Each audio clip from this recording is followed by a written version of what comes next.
नमस्कार, आप देख रहे हैं न्यूज़ वन इंडिया। मैं हूं आपके साथ पूजा यादव। शुरुआत बड़ी खबर के साथ में करेंगे और बड़ी खबर उस बीच आपको बता दें कि मुर्तजा से लगातार पूछताछ जारी है। इस बीच गोपनीय तरीके से एटीएस टीम की कार्रवाई चल रही है। हमलावर मुर्तजा के तार संबंध से भी जुड़े होने की खबर है। सुबह से हम आपको बता रहे हैं एटीएस की कार्रवाई पर बोले मुरादाबाद रेंज के डीआईजी शलभ माथुर, गोपनीयता के कारण शेयर नहीं की जा सकती है कुछ जानकारियां, सही वक्त आने पर दी जाएगी मामले की पूरी जानकारी। देखिए मुर्तजा के तार कहां जुड़े हैं, लगातार इसको लेकर पूछताछ चल रही है। एटीएस आज लखनऊ लेकर पहुंचे मुर्तजा को और वहां पर भी इससे बातचीत की गई, इससे पूछताछ की गई। इस पूछताछ में कई खुलासे हुए हैं और उन्हीं खुलासों के आधार पर लगातार जांच पड़ताल चल रही है। अब इसके तार संबंध से भी जुड़े हैं। देखिए कहां से इसके तार नहीं जुड़े हैं। अब तक कई लोगों की गिरफ्तारियां हो चुकी हैं जिनसे पूछताछ लगातार चल रही है। दूसरी तरफ आपको बता दें कि जो इसके आतंक के साथ में तार जुड़े हैं, ये किस आतंक के आका के साथ में जुड़ा हुआ था, कहां से इसके दिमाग में इतनी कट्टरपंथी आई है, इन तमाम बातों की जांच पड़ताल लगातार की जा रही है। दूसरी बात यह है कि जैसा उसकी पहली पत्नी ने कहा कि पिता के साथ बैठकर वो लैपटॉप पर काम किया करता था और मुर्तजा ने कहा कि सॉफ्टवेयर डेवलप करने के लिए ही उसने इतना महंगा लैपटॉप खरीदा। उसके बाद से तमाम जो अटकलें हैं वो लगनी शुरू हुई और एटीएस ने अपनी पूछताछ को और तेज किया, जिसके बाद कई अहम खुलासे लगातार हो रहे हैं। खुलासा यह भी हुआ कि इसके चार अकाउंट है, 20 लाख रुपए उन अकाउंट से बरामद किए गए। दूसरा, सीरिया में इसने पैसे ट्रांसफर किए थे, यह एक बड़ी बात निकल कर सामने आई।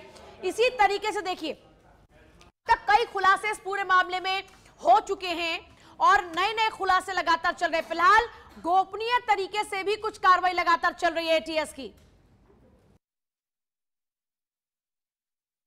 जो भी आप लोगों से शेयर नहीं की जा सकती, सही समय पे आप लोग के साथ शेयर की। तो कब तक इंतजार करना होगा? कार्रवाई तो चल रही है, जैसा होगा आपको अपडेट किया जाएगा।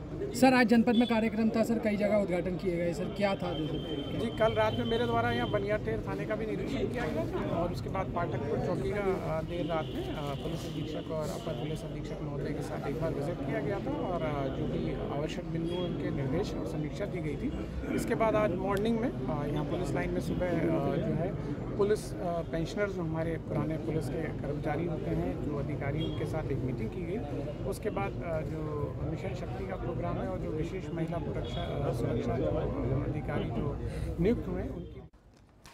गोरखनाथ मंदिर में हुए हमले मामले में मुर्तजा के तार कहां जुड़े हैं, क्या उसको कुछ फंडिंग की जा रही थी टेरर के लिए, ये तमाम जो जांच पड़ताल है वो लगातार चल रही है। इस बीच जैसा जानकारी मिली कि उसके खाते में 20 लाख रुपए थे, कई खाते उसके पास में थे, उसके पास में इंटरनेशनल सिम कार्ड भी थे।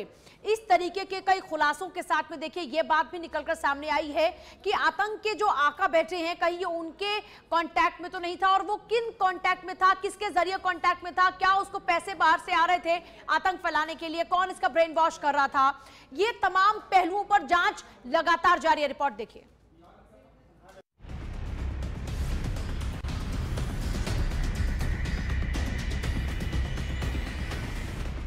गोरखपुर के गोरखनाथ मंदिर में जबरन घुसकर पुलिस कर्मियों पर धारदार हथियारों से हमला करने वाले मुर्तजा का कनेक्शन लगातार आतंकियों से जुड़ता जा रहा है। पुलिस ने मामले में मुर्तजा के संपर्क में आने वाले सभी के घर और पतों पर छापेमारी शुरू कर दी है।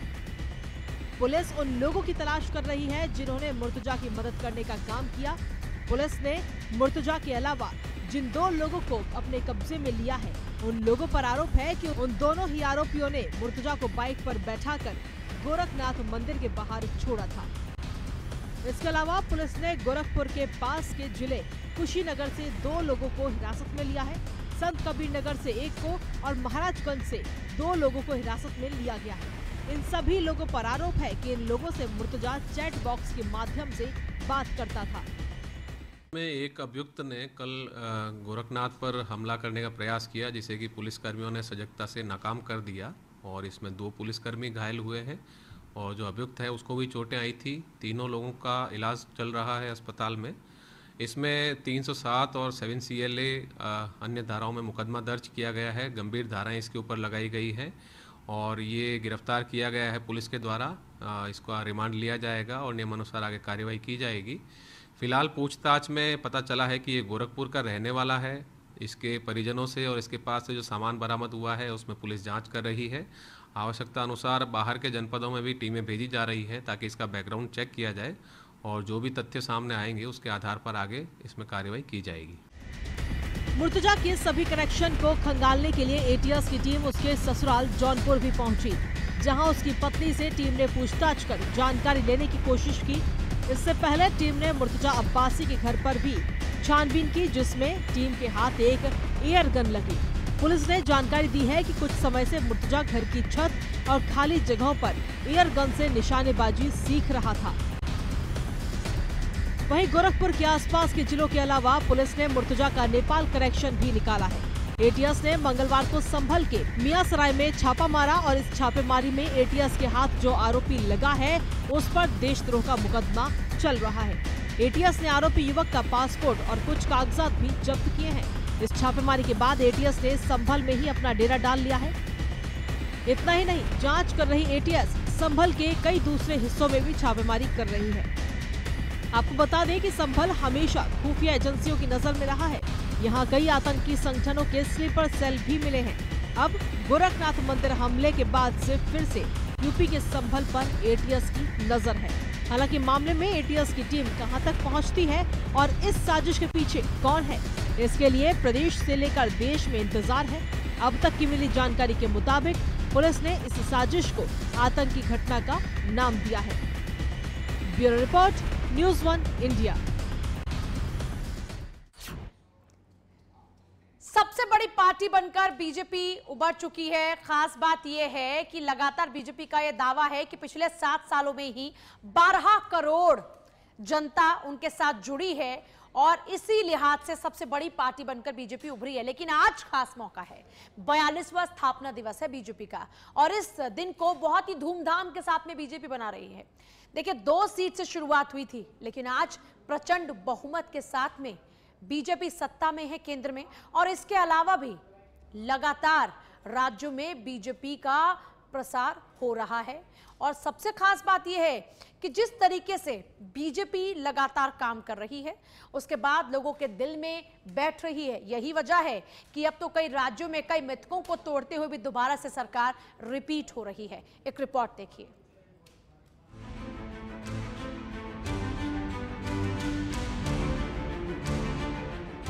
भारतीय जनता पार्टी के 42 साल बेमिसाल। 6 अप्रैल 1980 में हुई थी बीजेपी की स्थापना। 2014 में पहली बार बनी पूर्ण बहुमत की सरकार। दुनिया की सबसे बड़ी राजनीतिक पार्टी भारतीय जनता पार्टी का 42वां स्थापना दिवस बेहद खास रहा है। इस खास मौके पर प्रधानमंत्री नरेंद्र मोदी ने कार्यकर्ताओं को संबोधित किया। इस दौरान बीजेपी दफ्तर में कार्यकर्ताओं की भारी भीड़ भी जुटी। पीएम ने बीजेपी की विशेषताओं का बखान किया, साथ ही ये भी बताया कि किन वजहों से बीजेपी का ये स्थापना दिवस महत्वपूर्ण है। कांग्रेस पर हमला करते हुए प्रधानमंत्री ने अपने संबोधन के दौरान परिवारवाद की राजनीति पर भी सियासी वार किए। साथ ही विपक्षी दलों पर वोट बैंक की राजनीति करने का आरोप भी लगाया। हमारे लिए राजनीति और राष्ट्रनीति साथ साथ चलते हैं। हम राष्ट्रनीति से राजनीति को अलग कर करके चलने वाले लोग नहीं हैं।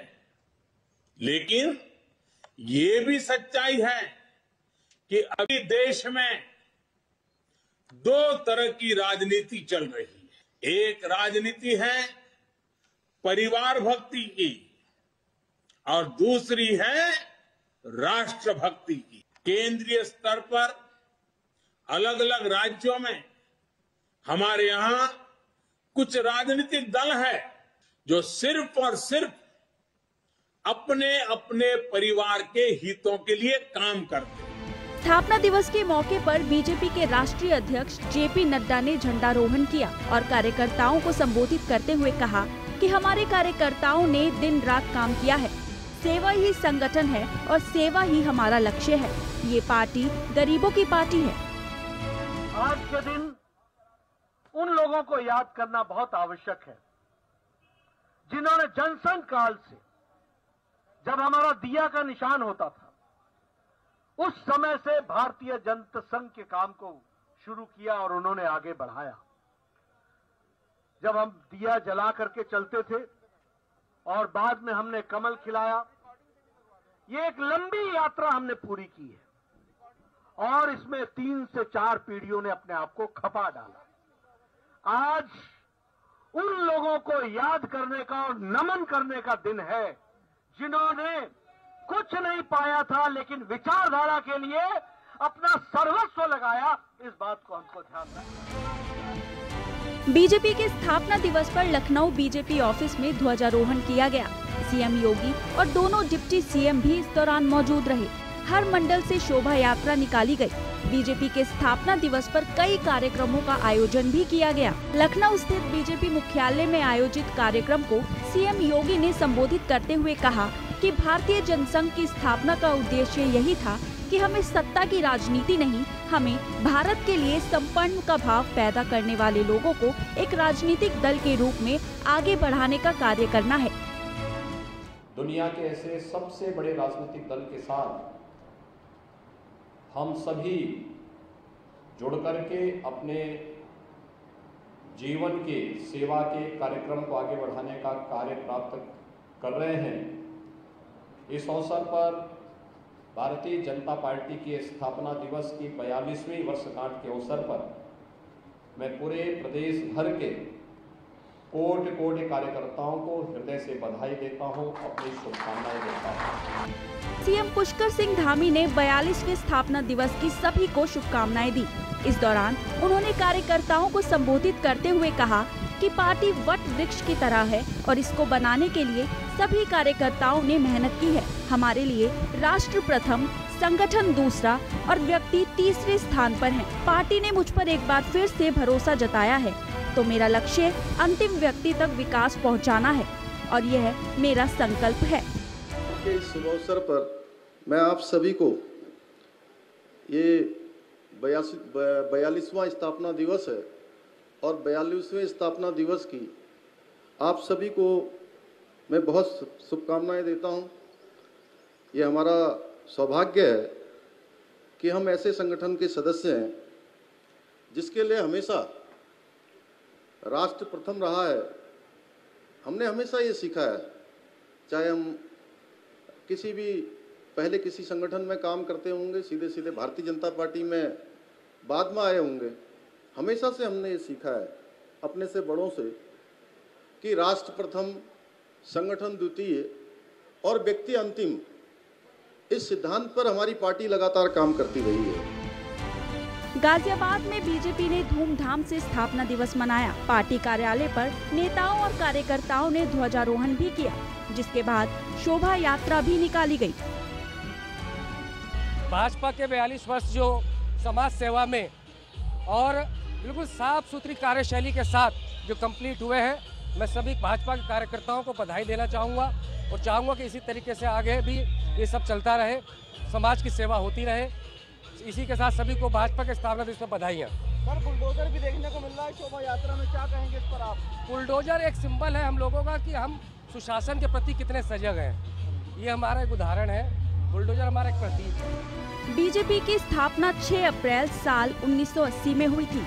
इससे पहले पार्टी भारतीय जनसंघ के नाम से जानी जाती थी, जिसकी स्थापना साल 1951 में डॉक्टर श्यामा प्रसाद मुखर्जी ने की थी। स्थापना के बाद बीजेपी ने लगातार बढ़त बनाई है और अब देश भर के 12 राज्यों में उसकी सरकार है और राज्यसभा में भी उसका पूर्ण बहुमत है। Bureau report, news 1 India. Aligarh Muslim University विवाद ने बहुत तूल भी किया। दरअसल ये मामला रेप पर बनी एक प्रेजेंटेशन को लेकर है, जहां के प्रोफेसर ने, देखिए यूनिवर्सिटी के प्रोफेसर ने रेप मामले पर जो प्रेजेंटेशन तैयार हुई उसके अंदर हिंदू देवी देवताओं को लेकर ऐसी टिप्पणी की जिसके बाद में पूरा बवाल मच गया। इसी पूरे मामले को लेकर अभी जो अलीगढ़ से सांसद हैं सतीश गौतम, उनसे खास बातचीत की मेरे सहयोगी पीयूष ने। जरा देखिए उन्होंने इस पूरे मामले को लेकर क्या कुछ कहा। अलीगढ़ मुस्लिम यूनिवर्सिटी एक बार फिर से चर्चा में है। हमारे साथ बातचीत करने के लिए अलीगढ़ से सांसद है सतीश गौतम जी। सर, आपत्तिजनक बयानबाजी हुई, एक तरीके से लेक्चर दिया जा रहा था, स्लाइड शो के दौरान हिंदू देवी देवताओं पर टिप्पणी की गई, सरकार इस पर क्या कुछ कर रही है? देखिए, सरकार, मैं लोकल सांसद हूँ, मैंने वहाँ के बीसी ताहिर मंजूर साहब से बात की। बात करने के बाद उनको नोटिस दिया गया। नोटिस देने के बाद उसने जवाब दिया, क्षमा मांगी। उसके बाद सस्पेंड करने के लिए मैंने बोला है और जहाँ तक अब सस्पेंड कर भी दिया होगा। उसके बाद भी जिस प्रोफेसर ने हिंदू देवी देवताओं पर कीचड़ उछालने का काम किया है, उसके खिलाफ भी और कठोर से कठोर कार्रवाई की जाएगी कि भविष्य में कोई भी हिंदू आस्थाओं को ठेस न पहुंचाए, देवी देवताओं पर ऐसी टिप्पणी न करे, ऐसी पाठशाला कोई न पढ़ाए जिससे किसी भी वर्ग को उससे ठेस पहुंचे। इसके लिए कठोर से कठोर कार्रवाई करने के निर्देश दिए।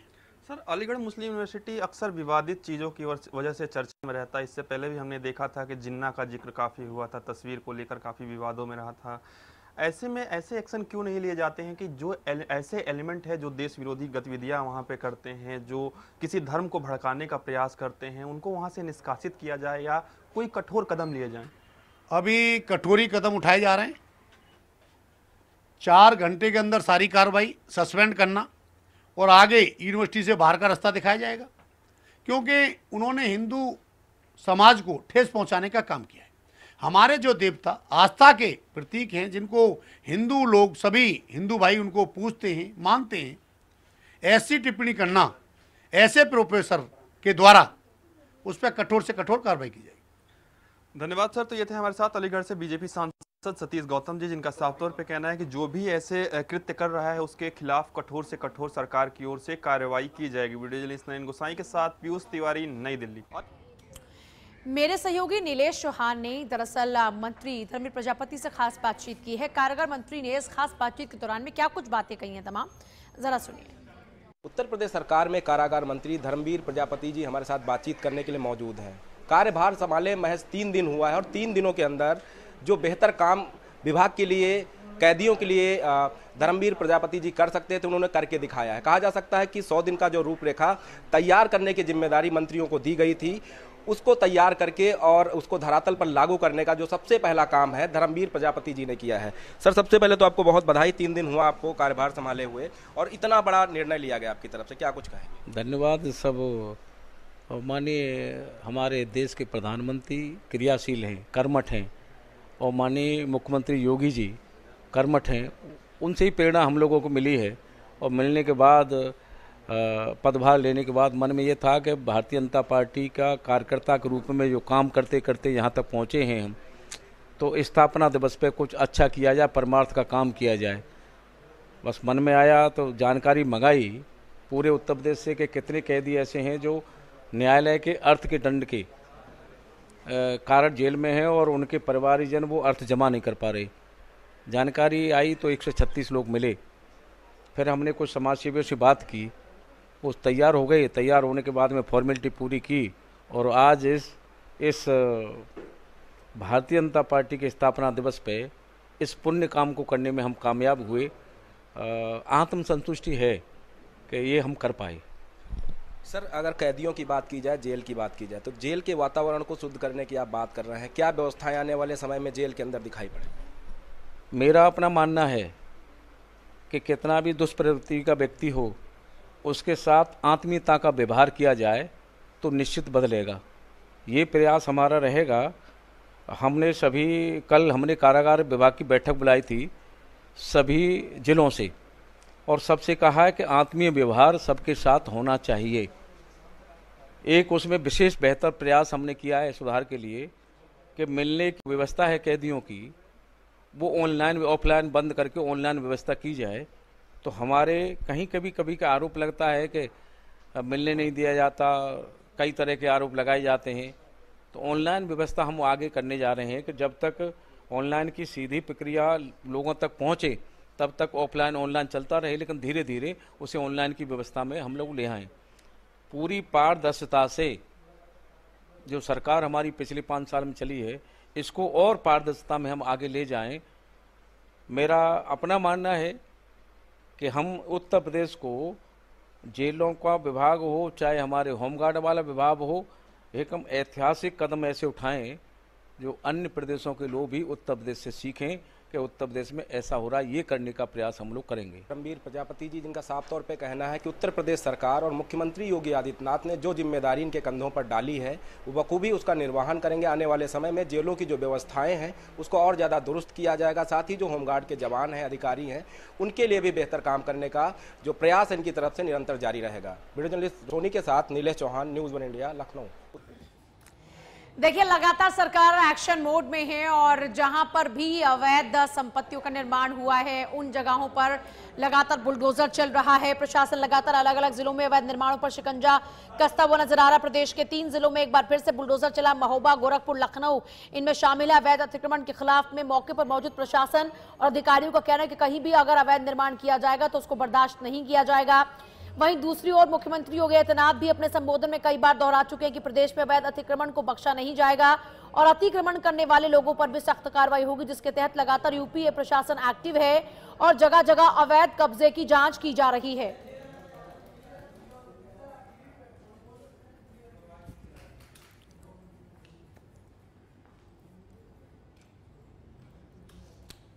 देखिए, महोबा में भी कार्रवाई की गई और इसी तरीके से जहां पर अतिक्रमण किया गया था उन जगहों को मुक्त कराया गया। महोबा में अवैध अतिक्रमण पर शिकंजा कसने के लिए योगी सरकार का बुलडोजर चला। सदर एसडीएम और पुलिस प्रशासन के साथ 5 अवैध मकानों पर बुलडोजर चलवाया गया। अवैध मकानों को ढहाने के बाद से इलाके में हड़कंप मचा हुआ है। मौके पर मौजूद प्रशासन और अधिकारियों का कहना यह है कि कहीं भी अगर अवैध निर्माण होगा तो उसे बर्दाश्त नहीं किया जाएगा।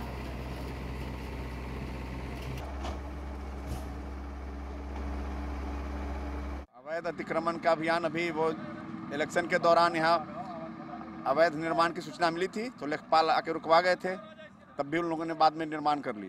तो आज अब बुलडोजर से आज गिरवा दिया गया जितने अवैध निर्माण थे। सर, कितने मकान बने हुए हैं सर यहाँ पर? यहाँ पे अभी तो 5 मकान गिराए गए हैं, जिसमें 1-2 झोपड़ी टाइप के हैं और बाकी कमरे वाले हैं। सर, किसके मकान है, किसके द्वारा बनवाए गए हैं? वो तो यहीं वाले कोई होंगे, किसके हैं पता नहीं है, लेकिन इनको रोका गया था कि अवैध रूप से निर्माण न करो। पहाड़ की नवैयत है, सरकारी जमीन है, तब भी जनवरी से लेके फरवरी के बीच में ये लोग बना लिए। और देखिए, गोरखपुर के अंदर भी यहाँ पर भी रेलवे स्टेशन के सामने एक मंदिर की जमीन पर इसी तरीके से बुलडोजर चला, क्योंकि यहाँ पर भी जमीन पर कब्जा किया गया था। यहाँ पर भी बुलडोजर चला। जिला प्रशासन ने अवैध अतिक्रमण को लेकर यह कार्रवाई की है।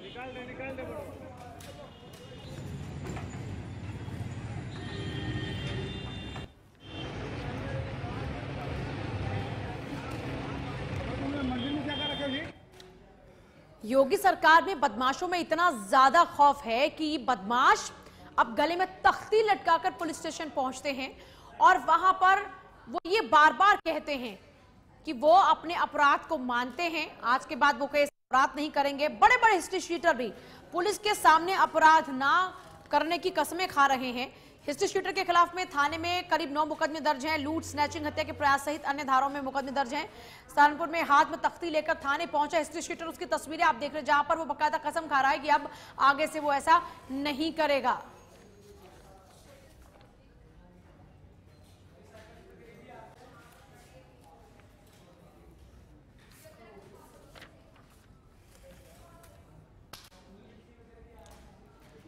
और लगातार पुलिस एक्शन मोड में है। यूपी पुलिस लगातार इन अपराधियों को काबू में करने के लिए कार्रवाई कर रही है। पुलिस ने 4 लुटेरों को गिरफ्तार किया है। जौनपुर में पुलिस और लुटेरों की मुठभेड़ के दौरान में इनकी गिरफ्तारियां हुई है। बाइक, तमंचा, कारतूस इनके पास से बरामद हुआ। मोबाइल फोन और नकद रुपए भी बरामद हुए। सुजान थाने के सिंगरामो में यह मुठभेड़ हुई।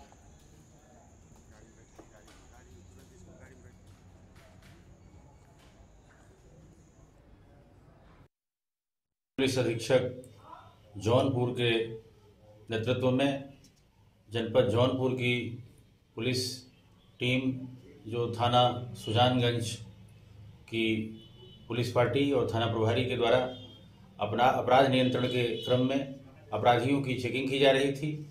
इसी दौरान बीती रात थाना सुजानगंज अंतर्गत उमरपुर नहर पुलिया के पास कुछ बदमाशों से पुलिस की मुठभेड़ हो गई। बदमाशों द्वारा पुलिस पर फायर किया गया। आत्मरक्षा में पुलिस द्वारा भी फायरिंग की गई, जिसमें एक बदमाश दीपक यादव के पैर में गोली लगी है और इसी बदमाशों के बीच से ही अन्य 3 अपराधियों को भी गिरफ्तार करने में सफलता प्राप्त हुई है। और इनके कब्जे से थाना सुजानगंज अंतर्गत एक जो लूट की घटना हुई थी, उस घटना में लूटी हुई एक प्लेटिना मोटरसाइकिल, एक लूटी हुई MI कंपनी का मोबाइल सेट, ये बरामद हुआ। और फिलहाल आपसे ले रहे हैं इजाजत, लेकिन आगे भी तमाम खबरों के लिए आप देखते रहिए आपका अपना चैनल न्यूज़ 1 इंडिया। नमस्कार।